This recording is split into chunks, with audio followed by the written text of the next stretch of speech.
요한복음 7장 45절부터 53절까지 말씀입니다. 저 한 절씩 교독하도록 하시겠습니다. 아랫사람들이 대제사장들과 바리새인들에게로 오니 그들이 묻되 어찌하여 잡아오지 아니하였느냐.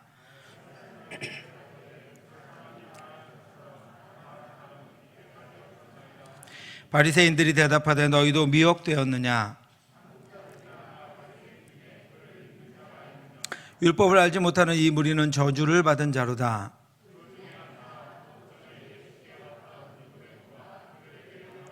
우리 율법은 사람의 말을 듣고 그 행한 것을 알기 전에 심판하느냐.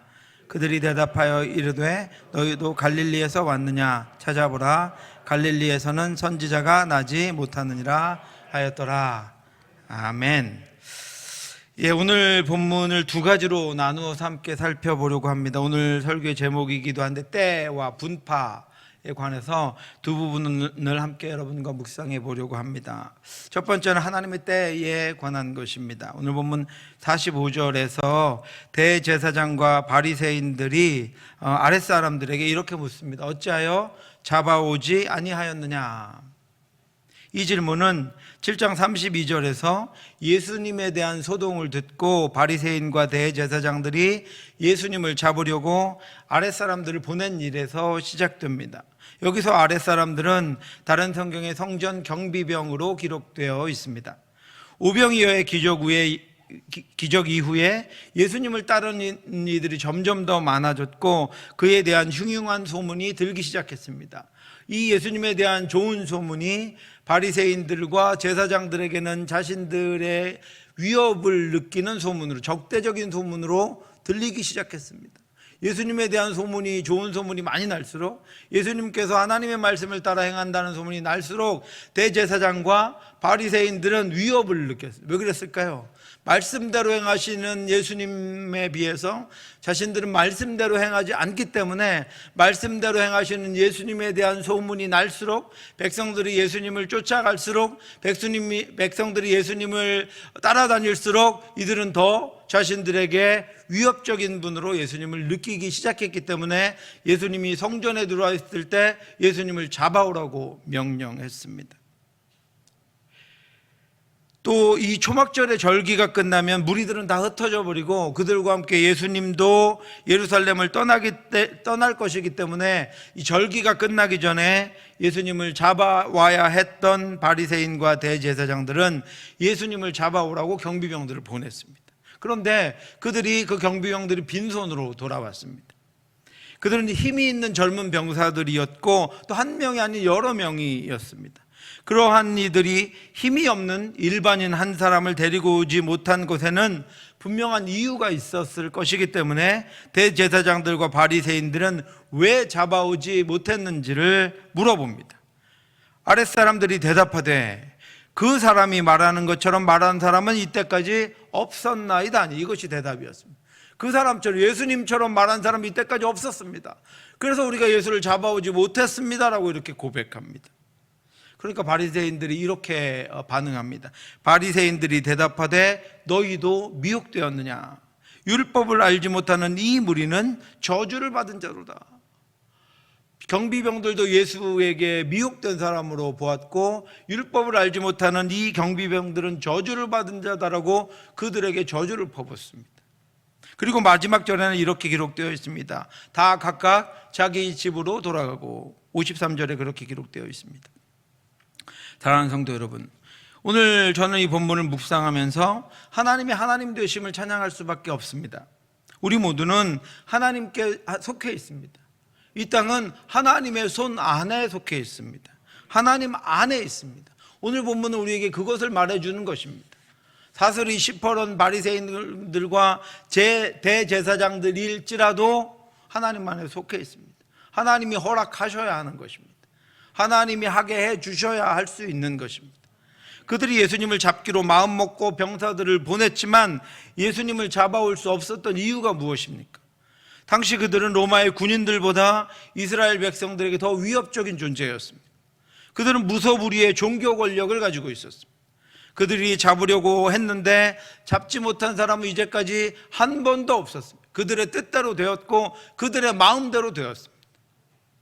제가 예루살렘에 갔을 때 예루살렘 성 안으로 성이 뭐 이렇게 꽉 막힌 곳이 아니면 중간중간에 이렇게 마을길들과 뚫려 있습니다. 그 성 안에 들어갔다가 제가 그 가이드의 말을 잘 듣지 않고 그쪽 골목에 제가 사고 싶어 하는, 제가 뭐 좋아하죠? 십자가가 이렇게 보이는 거예요. 골목 입구에. 그래서 잠깐 가이드의 말을 안 듣고 가서 십자가를 하나 구입했습니다. 그래서 그걸 사가지고 다시 들어가려고 하는데 총을 든 경비병들이 골목 입구에서 저를 막고는 총을 겨누면서 이것저것을 저한테 요구하는 거예요. 무슨 말인지 하나도 못 알아듣죠, 저는. 그래서 결국은 보니까 여권도 그래서 빼앗기고 가방도 빼앗기고, 관람객들 팀에서 보니까 일행들하고 가족들은 제 눈에서 사라져버리고 주위에 있는 이들은 수군될 뿐 저를 도와주지 않았습니다. 총을 들고 있는데 어떻게 저를 도와주겠습니까? 그때 다른 군인 한 사람이 저한테 오더니 가라는 거예요. 여권도 안 주고 가방도 안 주고 가라는 거예요.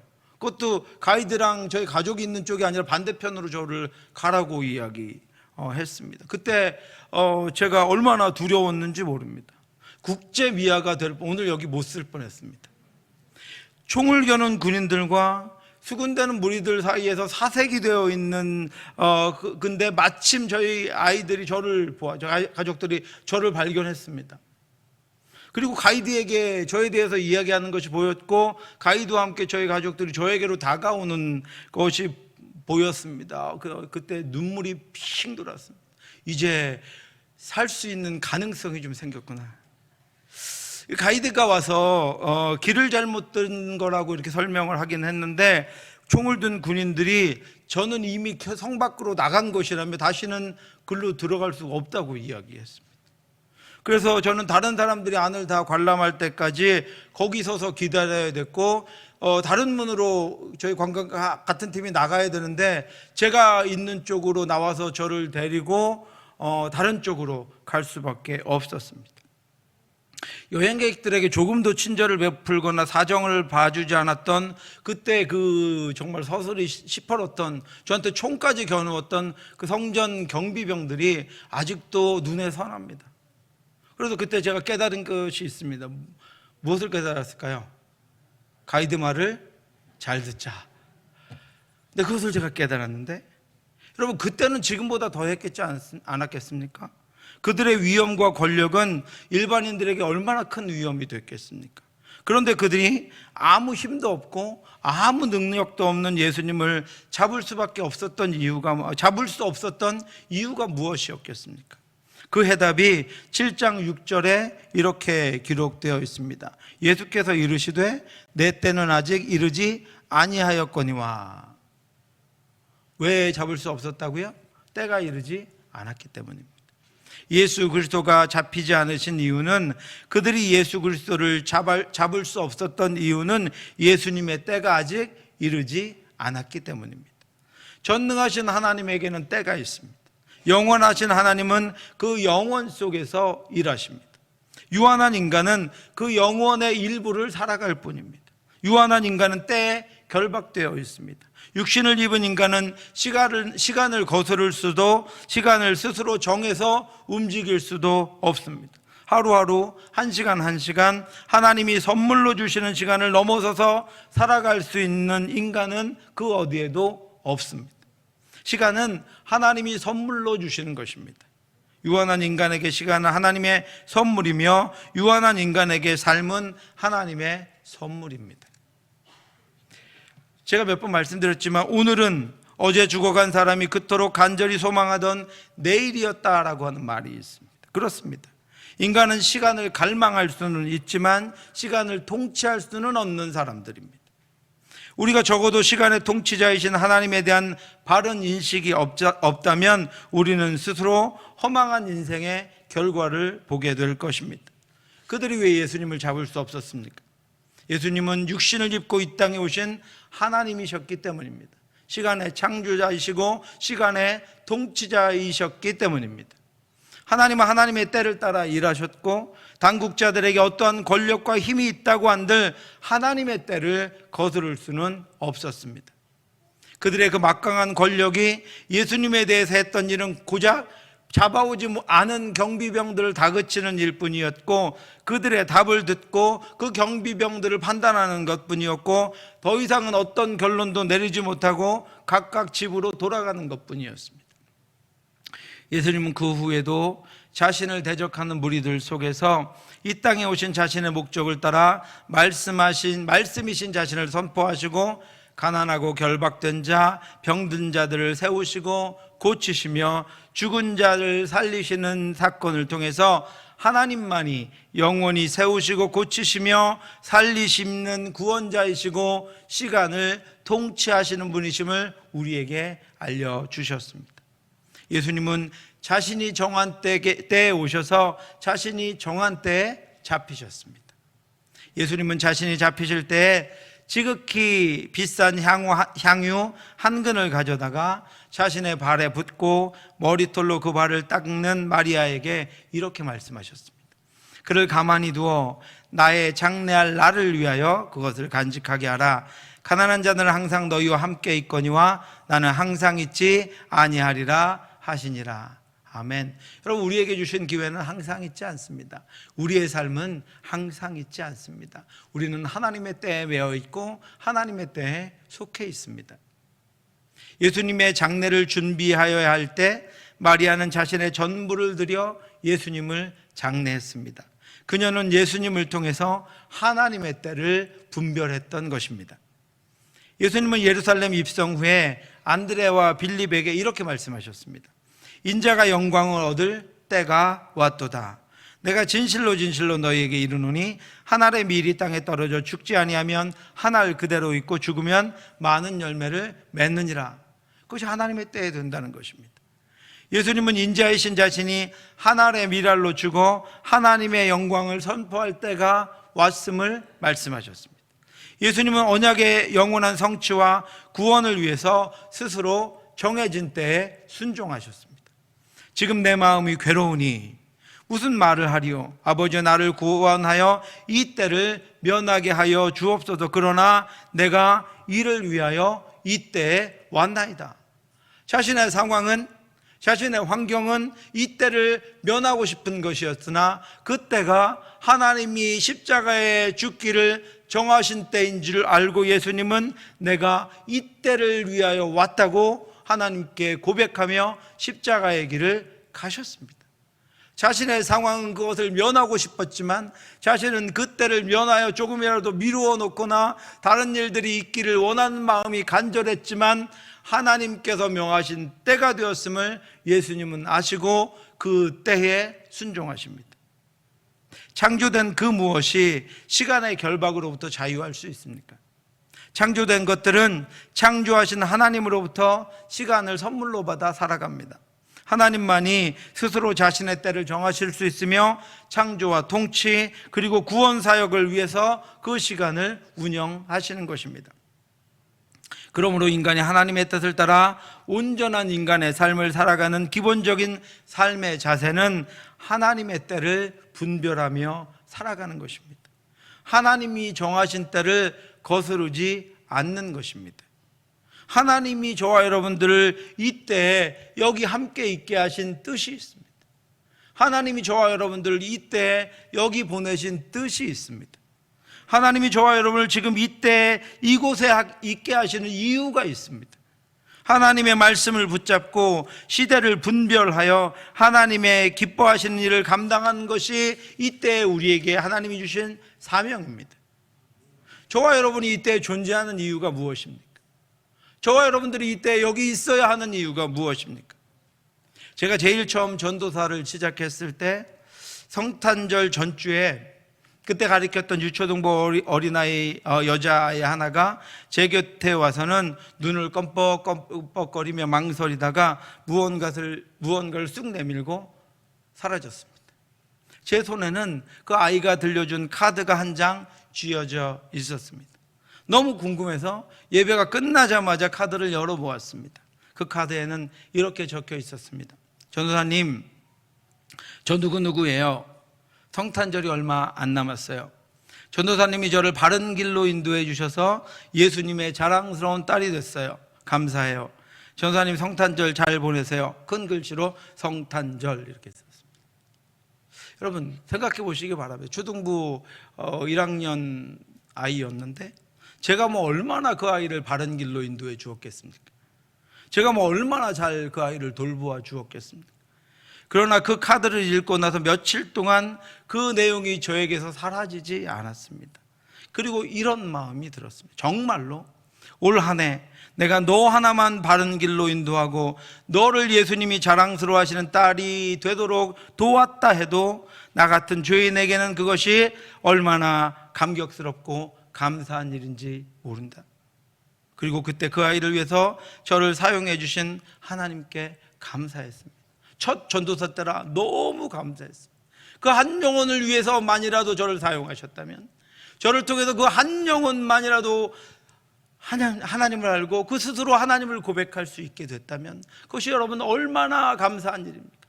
제가 그때 그 아이를 위해서만이라도 보내줬다면 저에게 얼마나 감격스러운 일입니까? 저 하나도 주체하지 못하고 살아가는 저 같은 자에게 하나님이 다른 영혼을 맡기시고 그가 한 해가 다 끝날 때 저를 자랑스럽게 하나님을 알도록 키워주셔서 감사하다고 그렇게 고백하는 고백을 하나님도 들으셨을 텐데, 하나님과 제가 듣게 하시고 그렇게 인도하시는 하나님께 얼마나 감사했겠습니까? 여러분은 이때 무엇을 위해 하나님의 부르심을 받으셨습니까? 더 이상 이 땅에 주실 사명이 없다면 하나님은 데려가셨을 것입니다. 하나님이 이 땅에 우리를 남겨놓으셨다면 우리는 모두가 그 일의 사명자입니다. 여러분 매년 진행될 성경학교와 수련회인데 올해는 안 해도 되지 않습니까? 내년에도 있을 거고 후년에도 있을 텐데 올해는 코로나가 이렇게 됐는데 좀 쉬어도 되지 않습니까? 올해도 꼭 해야 하는 특별한 이유가 있습니까? 있습니다, 여러분. 지금 이 땅에 하나님이 세우실 영혼이 있고 지금 이때 들려주실 하나님의 말씀이 있고 지금 이때 하실 하나님의 일이 있기 때문입니다. 하나님은 영원하지만 우리는 영원할 수 없고 유한하며 우리의 오늘은 다시 오지 않을 과거가 되기 때문입니다. 그러므로 지금 이때 할 일이 있습니다. 지금 여기 우리를 있게 하신 이유가 있습니다. 지금 우리가 쉬지 않고 하나님이 우리에게 맡기신 일들을 감당하여야 이때 하나님이 필요하신 것들을 이때 보내신 우리를 통해 이때 하나님의 사람들과 하나님의 나라를 위해서 행하실 수 있기 때문입니다.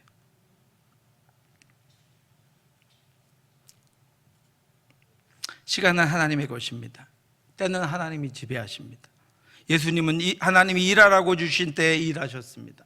그 무엇도 그 누구도 두려워하지 않으셨습니다. 하나님의 때가 이르지 않으면 그 어떤 것도 예수님을 해하거나 결박할 수 없었습니다. 예수님은 하나님이 십자가를 준비하셨을 때 순종하셨습니다.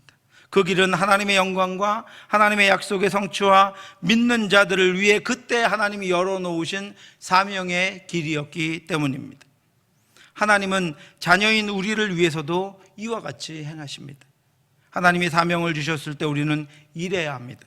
아무것도 두려워하지 말고 일해야 합니다. 하나님의 나라를 위해 우리의 전부를 다해 일해야 합니다. 이때를 위해 우리를 보내셨기 때문입니다. 하나님이 고난을 허락하셨을 때 우리는 순종해야 합니다. 우리의 순종을 통해 하나님이 영광 받으시고 우리의 믿음이 반석 위에 서게 될 것이기 때문입니다. 저는 가끔 오늘 하나님이 맡겨주신 사명을 소홀히 하는 이들을 봅니다. 그분들은 내년을 기대할지 모르지만 그것은 하나님만 하실 수 있는 일입니다. 하나님께서 이때 이 시대를 향하여 내게 주신 사명을 온전히 능력 있게 감당하는 저와 때를 그렇게 해서 때를 분별하는 저와 여러분들 되시기를 주님의 이름으로 축원합니다. 하나님 앞에 두려움 없이 하나님 앞에 담대하게 하나님이 이 때를 위하여 나를 보내신 이유를 찾아 예수님과 같이 하나님 이 때를 면하여 주옵소서 하고 싶은 마음이 우리 앞에 간절하지만 그것을 피하고 싶지만 하나님이 맡겨주신 사명을 하나님의 때 예수님과 같이 능력 있게 감당함으로 말미암아 그 예수님을 통하여 구원이 우리에게 이른 것처럼 저와 여러분들을 통하여 이 땅 가운데 하나님의 나라가 확장되고 예수 그리스도를 통한 구원이 이르게 되는 그 영혼들에게 이르게 되는 능력 있는 은혜의 역사가 있기를 주님의 이름으로 축원합니다. 두 번째는 진리를 막은 분파주의에 관한 것입니다. 오늘 본문에서 다 같은 이스라엘 족속인데 나뉘어지는 이들이 있습니다. 45절에 아랫사람들이 대제사장들과 바리새인들에게 오니라고 기록되어 있습니다. 이스라엘 백성들이 아랫사람과 윗사람으로 나뉘어집니다. 그들은 신분으로 나뉘어집니다. 대제사장들과 바리새인으로 구별되는 지도자들은 아랫사람들을 47절에서 미혹된 자들이라고 부릅니다. 같은 이스라엘 백성인데 9절에서 그는 그들을 율법을 알지 못하는 자, 저주를 받은 자라고 49절에 부릅니다. 또 52절에서 그들은 갈릴리의 예수와 선지자도 나눕니다. 예수는 예수인데 선지자는 아니라는 것입니다. 구약에서 하나님이 말씀하신 선지자가 예수는 아니라고 나누어 버립니다. 그들은 예수를 갈릴리 출신으로 여겼고 그렇다면 예수는 선지자는 아니라는 결론에 도달합니다. 그런데 이것은 지극히 잘못된 나눔입니다. 여기에 다음과 같은 세 가지 오류가 있습니다. 그들이 예수가 갈릴리 출신이기 때문에 예수는 선지자가 될 수 없다, 구세주가 될 수 없다고 나누어 버리고 아예 예수를 하나님과 관련 없는 이로 만들어 버립니다. 제거해야 될 대상으로 만들어 버립니다. 그런데 여러분, 갈릴리는 예수님이 주요 활동을 하셨던 곳이지 예수님이 태어나신 곳은 아님에도 불구하고 그들은 예수님에 대한 지식이 짧아서 예수님을 갈릴리 출신으로 생각하고 있었습니다. 또한 그들은 이사야 9장 1절의 말씀에서 전에 고통받던 자들에게는 흑암이 없으리로다, 옛적에 여호와께서 스불론 땅과 납달리 땅이 멸시를 당하게 하셨더니 후에는 해변길과 요단 저쪽 이방의 갈릴리를 영화롭게 하셨느니라. 예수로 말미암아 갈릴리를 영화롭게 하시겠다는 이 예언의 말씀에 대해서 그들은 이 예언을 무시하고 있는 것입니다. 세 번째로 그들은 나홈 선지자와 호세아 선지자가 갈릴리 출신의 선지자였다는 것도 무시하고 있습니다. 그러니까 무엇입니까? 역사도 무시하고 말씀도 무시하고 예수를 자신들의 구세주로 믿지 않기 위하여 그들은 그 모든 것들을 무시하고 예수님이 갈릴리에서 활동했다는 것만으로 예수는 갈릴리 출신이라 선지자가 될 수 없다, 구세주가 될 수 없다라고 편견을 가지고 예수님을 선지자와 나누어 버린 것입니다. 그들은 니고데모의 나중말처럼 예수님의 말을 듣고 행한 것을 이미 알기 전에 예수님을 잡아들여 신문하려고 하는 어리석음까지 범하고 있었습니다. 예수님의 행한 것을 보지도 못했고 진리를 듣지도 못한 이들이 예수 그리스도를 거부하고 그를 따르는 이들을 율법을 따르지 않는 자, 미혹된 자, 저주받은 자로 판단한 이유가 무엇입니까? 그것은 편견 때문입니다. 그들의 편견은 진리로 오신 예수 그리스도를 거부하고 오히려 예수 그리스도를 십자가에 못 박는 일을 자행하게 하였습니다. 그들의 편견은 늘 지도자인 자신들과 백성들도 나누었습니다. 창조 이후로 타락한 인간은 이처럼 나누기를 시작했습니다. 아담이 타락한 이유를 하나님이 주셔서 나와 함께하게 하신 여자, 그가 그 나무 열매를 내게 주므로 내가 먹었나이다, 이렇게 아담이 고백했습니다. 자신의 뼈 중에 뼈요 살 중에 살이라고 고백하던 아내를 자신의 타락의 원인으로 지목하면서 부부가 나누어지고 인류가 나누어지기 시작했습니다. 그 자식들은 가인의 분노로 형제가 나누어지기 가정이 해체되기 시작했습니다. 이처럼 인간 타락의 결과는 나누는 것으로 발전되었습니다. 그 이후로 수없이 나누어졌습니다. 그런데 예수님께서 십자가로 그 나눔과 분열의 종지부를 찍으셨습니다. 에베소서 2장 14절부터 22절까지 같이 한번 읽어보겠습니다. 에베소서 2장 14절부터 22절입니다. 같이 읽겠습니다. 우리의 화평이신지라 둘로 하나를 만드사 원수된 것 곧 중간에 막힌 담을 자기 육체로 허시고 법조문으로 된 계명의 율법을 폐하셨으니 이는 이 둘로 자기 안에서 새 사람을 지어 화평하게 하시고 또 십자가로 이 둘을 한 몸으로 하나님과 화목하게 하려 하심이라. 원수된 것을 십자가로 소멸하시고 또 오셔서 먼 데 있는 너희에게 평안을 전하시고 가까운 데 있는 자들에게 평안을 전하셨으니 이는 그로 말미암아 우리들이 한 성령 안에서 아버지께 나아감을 얻게 하려 하심이라. 그러므로 이제부터 너희는 외인도 아니요 나그네도 아니요 오직 성도들과 동일한 시민이요 하나님의 권속이라. 너희는 사도들과 선지자들의 터 위에 세우심을 입은 자라. 예수께서 친히 모퉁이 돌이 되셨느니라. 그의 안에서 건물마다 서로 연결하여 주 안에서 성전이 되어가고 너희도 성령 안에서 하나님이 거하실 처소가 되기 위하여 예수 안에서 함께 지어져 가느니라. 아멘. 예수님이 십자가로 이 나눔과 분열의 종지부를 찍으셨습니다. 예수님은 우리의 화평입니다. 예수님은 자기를 찢으시고 십자가의 죽으심으로 막힌 담을 허셨습니다. 예수님은 자기 안에서 한 세 사람을 지으셨습니다. 예수님은 우리를 동일한 시민이요 동일한 권속 삼으셨습니다. 예수님이 우리 공동체의 모퉁이돌이 되셨고 우리는 그 모퉁이돌을 기준으로 서로 연결하여 성전이 되어가고 있습니다. 그런데 그들의 분파주의는 여러분 어떤 결과를 가져왔습니까? 나누는 것으로 주님이 가지고 오신 화평을 깨뜨렸습니다. 나누는 것으로 예수님이 자신을 찢으심으로 오신 담을 다시 쌓아버렸습니다. 그래서 자신도 가지 못하고 다른 이들도 가지 못하게 했습니다. 나누는 것으로 모퉁이돌 되신 공동체를 허물고 나누는 것으로 하나님이 거하실 처소를 파괴했습니다.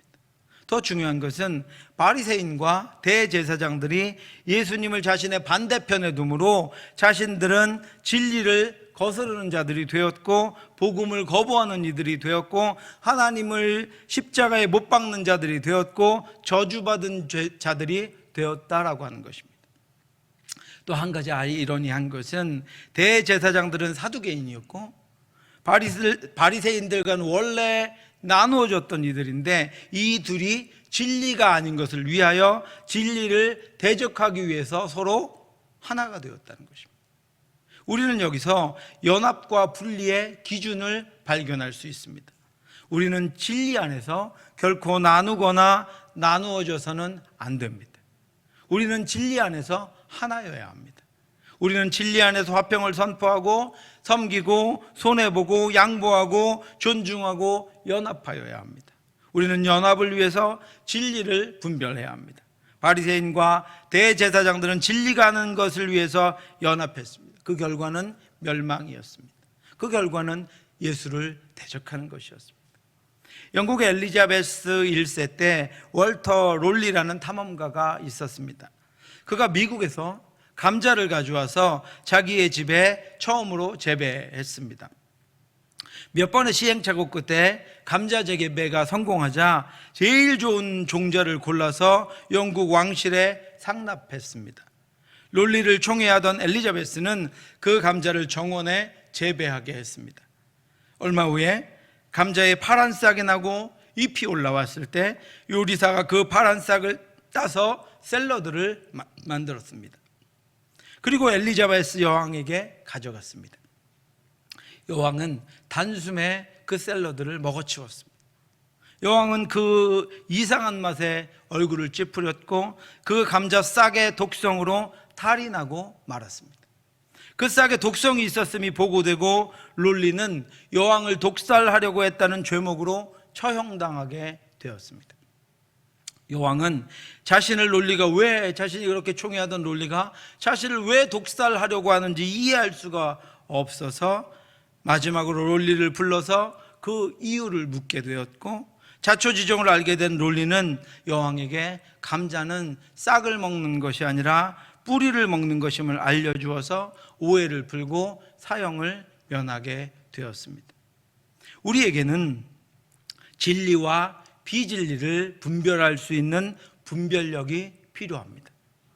저와 여러분에게 진리를 구별하는 분별력을 주시기를 주님의 이름으로 축원합니다. 우리가 성경을 읽을 때 성령이 깨닫게 하시고 그 뜻대로 살아갈 힘과 능력을 우리에게 주시기를 간절히 바랍니다. 사랑하는 성도 여러분, 우리가 진리로 연합하고 진리가 아닌 것으로 구별되어야 합니다. 진정으로 우리가 모든 인간적인 편견을 버리고 진리로 연합하여 우리가 아름다운 그리스도의 연합체, 그런 공동체가 되기를 주님의 이름으로 축원합니다. 기도하겠습니다.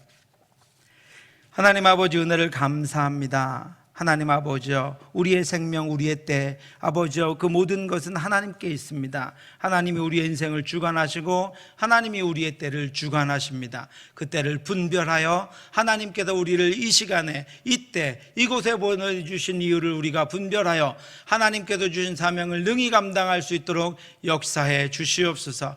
많은 것들을 우리에게 맡기셨는데 하나님 아버지, 그것들을 하나님과 동행하며 아버지 분별하여 하나님 앞에 아버지 정말로 최선을 다하여 성실하게 올려드릴 수 있도록 인도하여 주시옵시고, 우리 모두가 그 사명을 이때 감당함으로 말미암아 하나님의 뜻이 이때에 우리 가운데 이루어질 수 있도록 역사하여 주시옵소서. 진리 가운데 우리가 하나이기를 원합니다. 주께서 하나로 만드신 우리가 하나로 하나님 기뻐하시는 일들을 감당할 수 있기를 원하오니 주여 우리를 붙잡아 주시옵시고, 우리가 주가 주신 평안과 주가 주신 은혜로 가득한 그런 교회가 될 수 있도록 인도해 주시옵소서. 주여 우리를 또 때가 되어 이제 오늘 예배를 마치고 아버지 세상 가운데 보내십니다. 그곳에서 맡기신 역할들을 감당하며 하나님을 우리의 하나님으로, 하나님의 우리의 주인으로 고백하며 살아가는 저희들 될 수 있도록 함께하여 주시옵소서.